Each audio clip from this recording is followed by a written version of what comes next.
How many of you ever hunted a 200-inch buck? Would you like to find a 200-inch buck?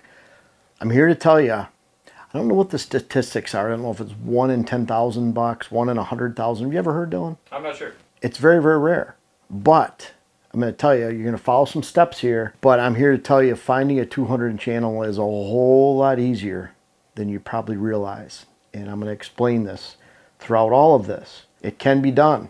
If you really want one, can be done, and it's more attainable than a lot of people think. So let's go through this. Number 5, I'm going to talk about some things that I've seen that'll blow you away. So wait for number 5. It's by far the #1 reason that you can find and hunt a 200-inch buck in the area. Number 1, you're going to have to hunt for 4 and 5 year old plus bucks. There are 200 inchers, there are 300 or 3 years old.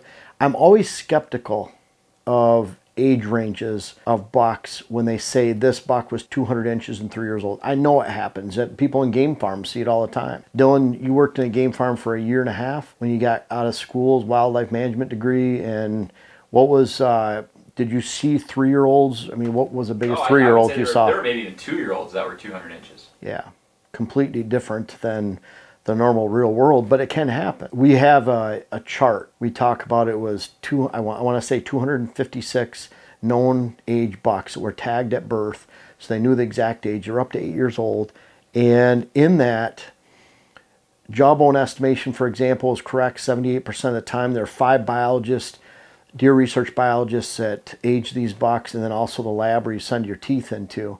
2-year-old buck was right 78% of the time. The biologists were right, and the lab was actually less than that. But when it came to a 4 or 5 year old buck, the percentage of accuracy was staggeringly low, really low for the lab and the age, the jawbone estimation. We're talking down in the, we got the 6-year-old, 5-year-old bucks with jawbone, it was down in the 18% range for accuracy. The sending your teeth into the lab, it was down in the 40%, 30%.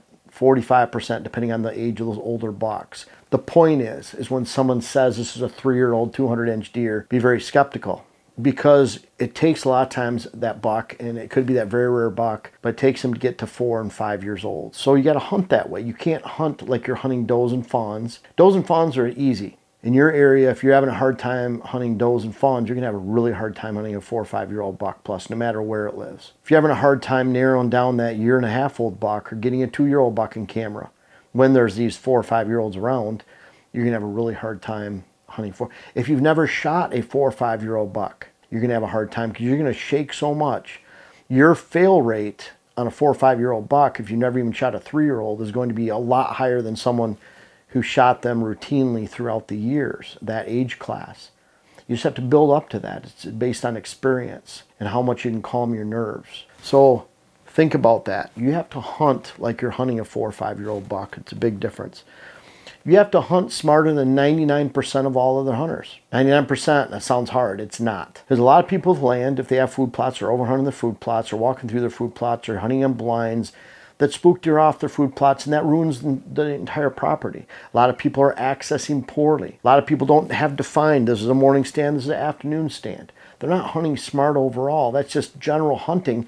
It's not that hunters are dumb, it's just that you get lulled into traditions. This is the way it's always done, this is the way I've always hunted, I'm going to continue doing it this way is the way my granddad taught me, this is the way my dad taught me, my uncles, and you just hunt that way. You don't step out of that box. So a lot of us fall into the trap of that. I had a really, good upbringing where I came from a nice conservative family that loved the outdoors, went fishing all the time, and that exposed me to the outdoors, exposed me to pellet guns, BB guns, hunting squirrels, small game, and then eventually my brother and I asked for bows for Christmas, and we started hunting whitetails. And what's cool about that, no one in my family hunted, so we had to figure it all out on our own.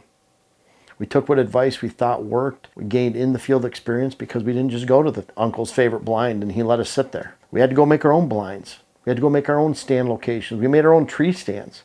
Can't believe we didn't die. But the bottom line is we had to do it all on our own so we could figure it out on our own. And that helped us learn right off the bat. Where a lot of people, if you're just told to sit there, you don't learn much other than you enjoy the woods. You might see some rubs or scrapes, you learn what they are, but you don't learn the whole package of how deer move. So you have to hunt smarter than 99% of all hunters out there, and that's fairly easy to do. You got to hunt different, have those defined stands. Be patient. Hunt the weather. That'll put you into a bubble that's very small when it comes to the hunting industry and world. And that's okay. It's not it's not a bash on hunters in general. It's just that you just have to be a little different than everyone else. And that'll put you into, like, if you took out everyone who owns land and overhunts food plots, that's probably 95% of all landowners that have food plots. Someone will say, well, everyone has good food. How do you narrow down where the buck narrows down where it's going to move? It moves where there's not hunting pressure, or it has that perceived lack of hunting pressure. So pretty easy to find that on private land. Public land, there's so many people that hunt by the car. There's so many people that walk, still hunt, that hunt aggressively. Yeah, maybe they're hunting there for a few days, they move on, that's great. It's a great tactic. But if you have to manage your sitch, you're getting to know the land, you're putting in your time, getting to know the season, find where they're at during the morning, find where they're feeding in the afternoon, and that'll put you into an elite class when it comes to hunting, and it's not that hard to do. Quality gear. What do I mean by that? You don't have to go spend the most. Buy actual quality gear. Buy what you find, like with clothing, for example. We use all First Light, but what we find with First Light clothing is that I can stay warm. I can stay warm in wind. We can stay warm if it's raining out. They fit nice. You can shoot the bow easily. So when you have high quality clothing, then you can sit out in the stand longer. It lasts longer for years. You're not buying a new outfit every 5-7 years because it's wearing out or getting holes or ripping or zippers are ripping. You have actual quality gear. So that makes a big difference too. Your bows are quality, your arrows, everything. And what does it all boil down to? Why do you want that? For one, I want you to be a season-long hunter. That gives you the opportunities for the in-season long. You can't just go be a rut hunter and shoot consistent 200-inch deer. But when it comes to quality gear, you get one shot. You get one shot at these deer. If you have a target buck, I don't care if it's a 2-year-old or 3-year-old, you typically get one opportunity throughout the season. You have to make it count. You can't have noisy gear. You can't have a sight that's going to fail or gets messed up because it's cheap. You can't have low quality broadheads, arrows, just because you got a deal on them. Actually spend some time with your equipment, buy quality gear, quiet tree stands. You have to have good boots, warm boots, weatherproof clothing, everything. It'll help you hunt the entire season, but then also make it count to the best of your ability when you do get that opportunity. Again, season-long hunter. If you're just planning on hunting the rut, opening day, weekend, there's a good chance it's not going to work out. Instead, take the amount of sits you might hunt in 2 weeks, hunting over and over again, spread it out over 3 or 4 months, and you'll find that's when you get the best opportunity. Same number of sits, but that's what will narrow down the best opportunity at one of these monsters walking around. But you know what? All of this is for naught. Number 5 right here is the most important. Number 5 is simply, probably not a surprise to some of you, move. Move. There are so many areas that can't produce a 200-inch animal. You have to move and go find them. You know, I've hunted, all the years I've hunted, for example, now southeast Minnesota, southwest Wisconsin, I've hunted since 2002. I've hunted public land all over the place, Ohio, Pennsylvania. You know, all those years, how many 200-inch bucks I've got on trail camera everywhere I hunt. And I have a lot of cameras out sometimes. I have a lot right now. I've seen one buck. It was in Wisconsin, not even where I've hunted for a long time. I hunted there for about 4 years. I saw one buck. It was 214. I got a picture of it. I think we got one picture of it, maybe 2. And then the neighbor found it dead a couple properties over in April and was able to score it. So it was 214 inches. We know it. That's the one buck. However, this is a big however, and where I talk about moving. There's areas in Ohio I've been to where I've had a client and the neighbors see at least one 200-inch deer for 15 years in a row. I'll go to areas, western Illinois, certain areas of Iowa, Kansas, areas in Kentucky, where people routinely see 200-inch animals. We go up to Buffalo County here in Wisconsin. I've had clients that see a 200-inch deer almost every year. We go down a couple counties over, might see a 170 every year, 175, and I'm not saying that's small. Like around here, the neighbor shot a 189. There has been some 200-inch deer within 15 miles, 10 to 15 miles of us right here. I know there's a couple 200-inch deer they talked about that were about 3 miles away, 4 miles away, maybe 10 years ago. So they're in the area. But so far here in 4 years, that 189, I didn't even have them on camera. We had them a couple times a year before in December, January. He's a neighbor like a half mile away. Shot that beautiful buck, Really awesome buck. I would love to shoot a 189. I don't really need to care about a 200 inch. I don't care about social media. I don't care about all that kind of stuff as far as I got to shoot a 200 inch deer. People shoot consistent 200 inch deer because they're in their area. And when you find those areas, and there's way more than you would realize, because people don't talk about them that much, but we get to see them. I've been on a client trip with 10 clients in 11 days. 80%, so 8 out of 10 clients are showing me bucks are 180 plus. So when you start talking about lots of 180 plus deer, bucks, you probably luck into a 200 incher every few years. The bottom line is you have to move where they're at. And that's where you find them. Now you get into areas of southern Michigan. There's some areas with incredible genetics, but there's so many hunters, there's flat ground, not a lot of places for them to hide.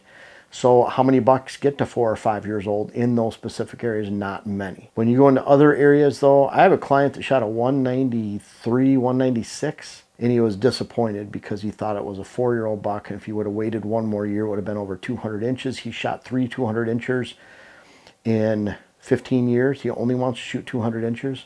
And then he had that buck. So he passes up a lot of 4 or 5 year old bucks that are in that 180, 190 range in hopes of a 200 incher. I have another client down in the Iowa, Kansas area who shot multiple bucks in that age class, in that range, in that score range. I have another client down in southern Iowa, Kansas area, Nebraska, and he shot several bucks up in that 200 inch range. He's seen several bucks in that range, but he's got a dozen private land properties, and he puts a lot of time and effort into it, and he's in one of those rich areas of bucks that get to that size. Again, the number one way to shoot a 200 incher, and it's a lot easier than you'd think, is just to move where they're at.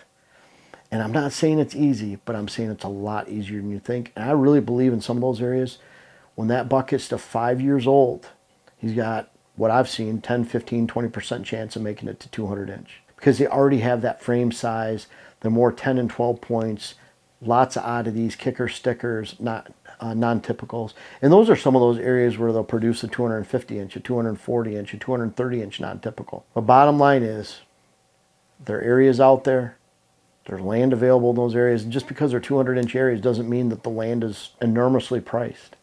There's areas of public land adjacent to those private land areas that have 200 inch animals that come off of them. There's other areas in the country where someone's 210 inch is someone else's 137 inch. Same difficulty. In fact, that 210 inch 4-year-old or 5-year-old was less difficult to grow and get to that age, and less of an accomplishment than this 137 over here that grew to be 6 years old and was the big giant stud for miles around in a low quality area where genetics, nutrition, all come together to make it so that it's nearly impossible to ever see a 200 inch animal. And there's many, many counties, the majority across the entire country, that have never had a 200 inch animal scored or in the record books, because, let alone a 190, 180, 170, because they just don't grow them in those areas. But that 137 6-year-old is worth every much or even more a lot of times than that 210 over there, because that 210 was easy to grow in that location. Hope that makes sense. Do you really want to shoot a 200 incher? I think if you set your bar there and that's what you live by, then you're going to be severely disappointed, and you're missing the whole message of what whitetail hunting is all about. I like hunting age. I like the stories that go along with it, the people that you hunt with, working on the land, scouting, hiking, doing that year-round, really getting connected with the land and the hunt.